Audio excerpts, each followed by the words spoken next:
pursuing transformation agenda, which would include an overhaul of the country social security infrastructure to make it more inclusive.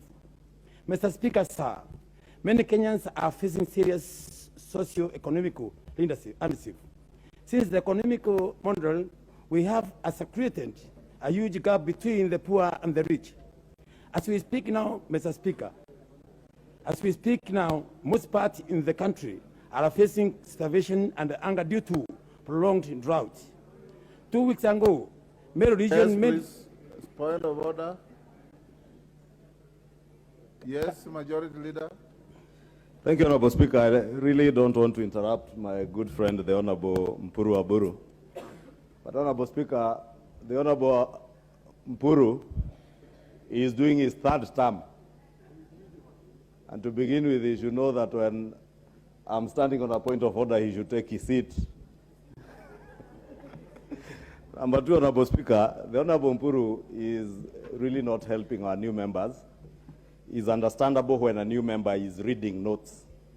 But when a member serving his third term, having served in Yala, stands in his place to read notes, we don't know from who or from where.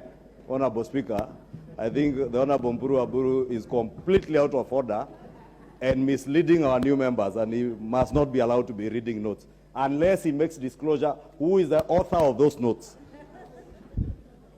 For Tigania East, you are an old member of the House. The rules prohibit any Of course, I'm on of this House, Mr. Speaker, but allow me to read the statement because it's mine. You will not be allowed. You are either debating the motion or reading a rehearsed speech which is not part of debate. There's no problem, Mr. Speaker. I know he has my hand. Mr. Speaker, sir, Yes. I've stayed in the other for 5 years, eh?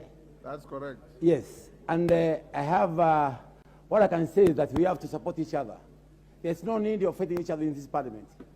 Mr. Speaker, our majority leader, sometimes when he sees somebody speaking, he says that this man is not allowed to speak in this parliament because he has stayed there for 3 years, for 3 terms. But what I can say, I can tell my majority leader is that because he's very lucky because he gets the president. Now don't forget, Mr. Speaker, we supported Azimio. And this time I'm the party leader of Mpuru Party, and now right now as I'm talking, we are supporting His Excellency, the President of this country. Thank you, Mr. Speaker.